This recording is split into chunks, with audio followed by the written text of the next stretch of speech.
Matthew riau, puin ol lalokong eo sang palimese. Jesus lau kachin iputi, nan kani man Bethlehem, nan wain sutia, ni main nan marki erot. Yech puin ol lalokong eo, ablel Jerusalem. Reparato sang palimese. Kale lapak wasame serupolelo kachkachye. Me abchen iputi, nan markien men susakan. Perapachowan. Sakilangata sabwel me uswo ni mesenleng. Ime se pacho kitong pongi. Nan marki erot lau karongeta mech. E ap saloki tako walat. Pilmen Jerusalem koros yang salota. Iyer kachin kapekonepene samoro lapelap koros. O son kawewo koros en kosoneto. O kainamare rail wasame masayaw pan iputie. Israel risapang pachowan. Nan kisin kanim en Bethlehem. Nan wain sutia. Pa ituan mesokopo inchingitier me masani. Akowe Bethlehem mekisen wain suta. Kaiten kowe mekayu chik ren pasan kaunen sutakan.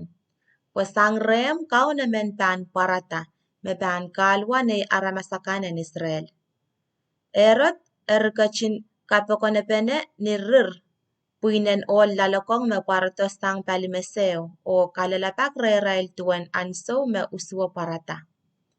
Iyari katarail lang Bethlehem o kekelingkiyong rail. Kumail tolulway o rapakumao serpolelen.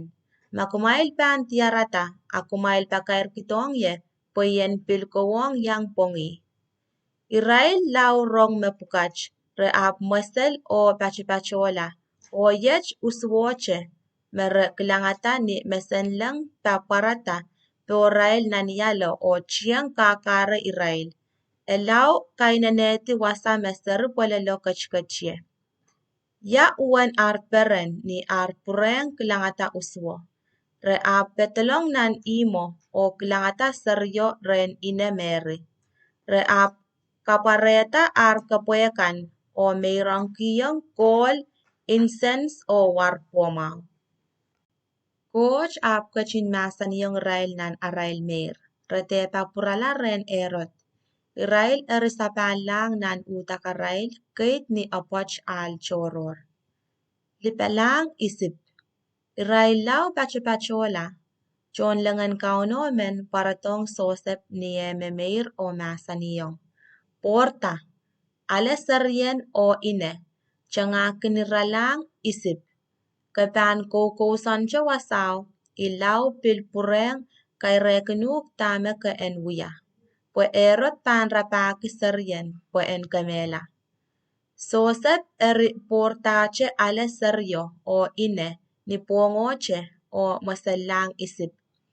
I eri kosan la wasaw erot lau sipala. Mech wiyer pwe en puita me kauno masaniyang sokopo pwe en lokita ni e masani. I malpetor ni puchako sang isip. Kamakamlan puinen seri eo. Erot lau mangyata me puinen o lalokonga pichitier. E ap angyang tako walat o masani po seri ol koros me mi Bethlehem o limakan en kamakamala. Eri seri ol koros me sontar riau koti. E kosaneti mech pueki e mangyasang puinen o lalokongo anso me uswo chepin parata.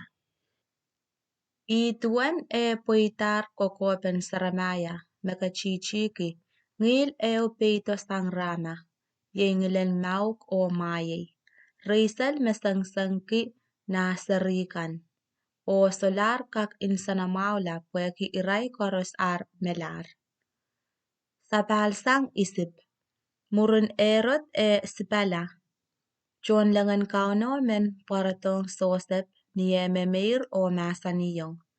Porta o alesarien o ine. Ke apurala nan wain Israel.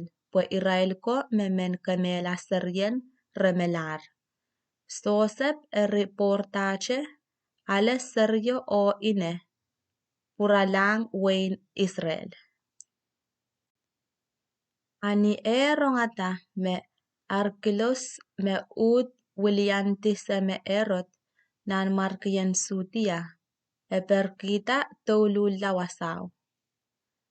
Bangok en kauno apuyawiyong ni meir po en sipalang nan wein Galili. I eri toululla wasau o kousanla nan kisinkanim kis me atanki Nazaret.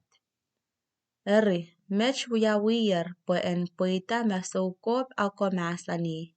Tene epankin marenki me Nazaret.